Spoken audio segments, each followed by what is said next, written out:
For one of the world's most famous museums, the theft of priceless treasures, allegedly by one of its own staff, is a huge embarrassment. Police are now investigating the theft, mostly of small items of gold jewellery, semi-precious stones and glassware, some of it from the 15th century BC. The museum has fired Peter Higgs, its curator of Mediterranean cultures. He'd worked there for 30 years.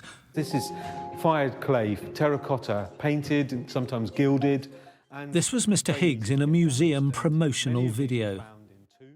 His son Greg told the Times newspaper he's not done anything. He's not happy about it at all.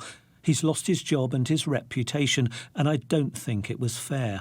It couldn't have been him. I don't think there is even anything missing, as far as I'm aware.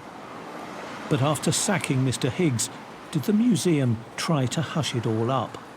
My concern would be that the museum have tried to keep this in-house and deal with it themselves.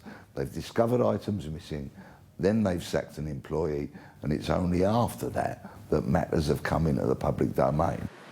The missing items were not on public display. They vanished from a storeroom where they were held for academic study and research.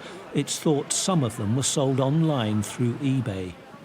The museum has already begun what it calls the painstaking job of trying to retrieve the stolen treasures. The fear must be that some of them, at least, have already left the country.